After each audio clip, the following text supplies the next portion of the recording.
Olá, bem-vindo ao Ricardo Mota Entrevista aqui pela TV Pajuçara. Esta semana o nosso convidado é o jornalista e escritor Joaldo Cavalcante, que lançou recentemente Salgema, do erro à tragédia. Um ótimo trabalho, um balanço sobre o que é o roteiro dessa empresa mineradora desde que ela se instalou aqui no estado de Alagoas. Chegando, evidentemente, à tragédia vivida hoje. São vários erros, Joaldo, obrigado pela sua presença, que você cita aqui. Qual é o erro, artigo definido, que para você resultou exatamente no cenário que vivemos hoje? É a implantação da Braskem, a mineração do Salgema aqui, a localização. Qual é o grande erro? Há um conjunto de erros, né, Ricardo? Um prazer estar com você também. A ideia de fazer o lançamento desse trabalho é pelo fato de eu ter sentido essa necessidade de organizar essas informações. Sendo morador, ex-morador do Pinheiro, né? Também, nasci ali na antiga Rua Natal. Aliás, nunca gosto de chamar de antiga, né? Porque a correspondência nunca chegou, mesmo sendo tendo havido modificação no nome da Rua Natal. Então, nasci ali pelas mãos de uma parteira, em 1964. Então, há uma memória muito grande. Afetiva, quando, né? Nesse período da pandemia, a gente mais recolhido, né? Descobri uma pastinha lá, formato AZ, com uma coleção já amarelada de recortes de jornais, pasta sobre meio ambiente em Alagoas. E percebi que, diante das demarches, dos acontecimentos, aquilo ali poderia ser, assim, ofertado uma organização, né, do ponto de vista do fundamento jornalístico, de uma grande reportagem, para que a gente desse uma contribuição. Uma reportagem histórica, aliás, é um ótimo trabalho, já disse isso a você, tive a oportunidade.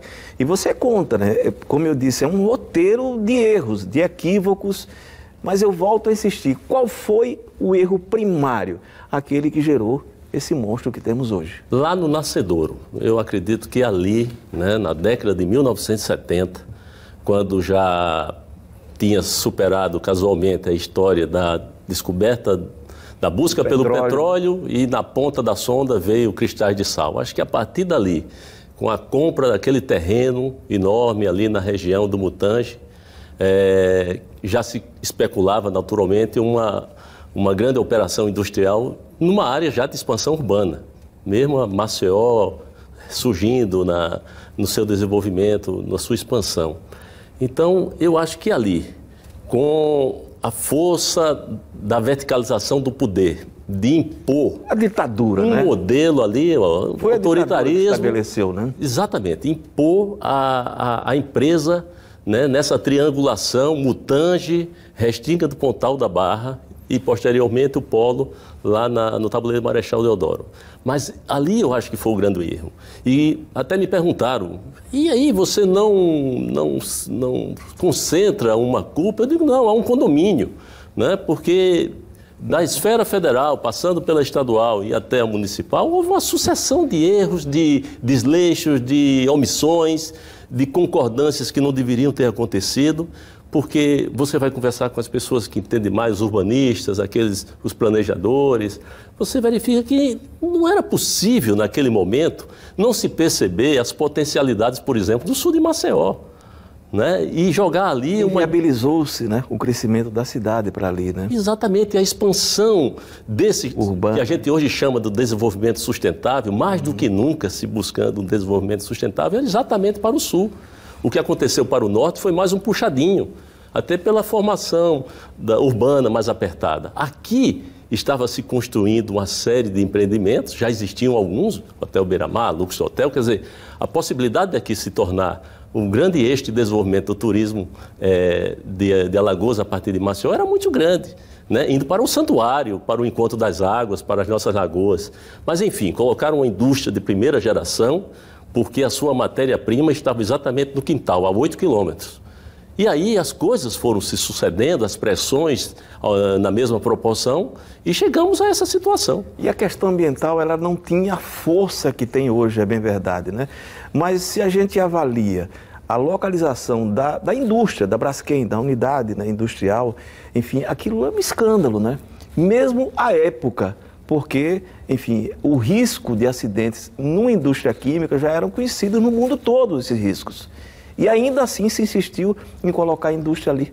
E o escândalo, junto com o perigo, eles não foram mais potencializados exatamente por uma organização, por mais incipiente que tenha sido naquela época, que tomou nome de Movimento pela Vida, a partir do sindicato, dos jornalistas, a organização dos arquitetos, enfim, uma série de profissionais liberais que se organizaram em torno desse movimento e tentaram mobilizar a sociedade. Nós contamos também esse fato aí, esse nascedouro, né?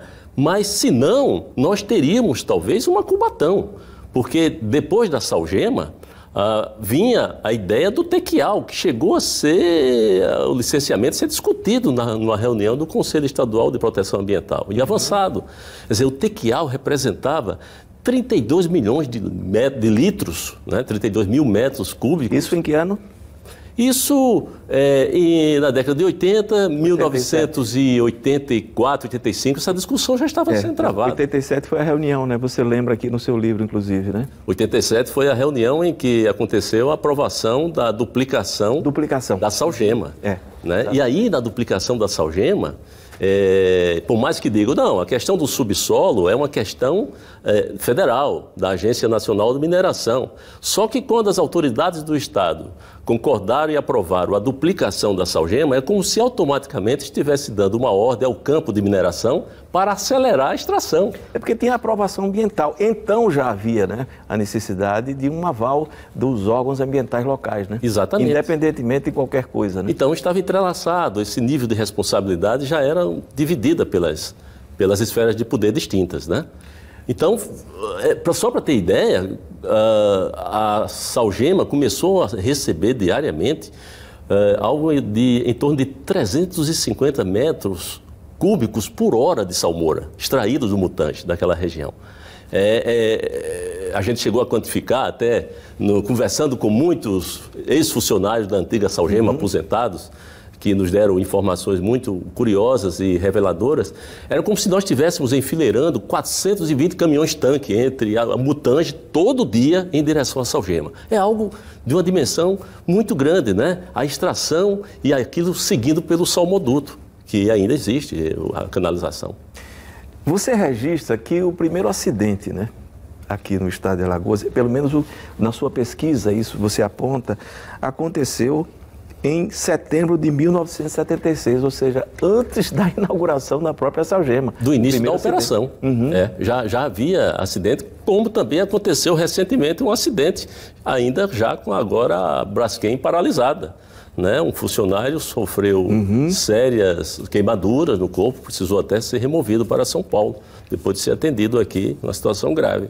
Era um período difícil, até o noticiário lidar com isso. Mas como é que isso foi noticiado pela sua pesquisa? Teve ênfase exatamente por ter sido o primeiro acidente registrado da Salgema antes da operação? Com descrição, naquela época, mas até porque era algo que estava se instalando, havia uma celebração muito grande, agora Alagoas vai, a redenção está chegando. Então, mas aconteceu um acidente, era algo circunscrito à própria planta industrial, né? Mas mesmo assim houve. Agora, a partir daí, da década de 80, nós percebemos que a profusão de informação, ela tomou outro corpo, né? Nós tínhamos, inclusive, 4 diários impressos em Alagoas circulando. Então, quando não era ali, era acolá, e as informações circulavam, né? Animadas muito pela mobilização do Sindicato de Jornalistas, que tinha um poder de mobilização social, de participação muito grande naquela época. Joaldo, é interessante observar que, de repente, a tragédia, ela se circunscreve, né, no subsolo, hoje, né? São os buracos provocados, ou as cavernas, né, pela extração do Salgema. Mas se você lembra, e você lembra, tenho certeza, que a gente só imaginava o perigo pelo ar, pela contaminação, o vazamento de cloro, derivados. E, enfim, e teve nessa história uma operação realizada, um documento gerado, Catavento, que é uma piada, mas você vai contar essa piada daqui a pouquinho, depois do intervalo comercial. Até já.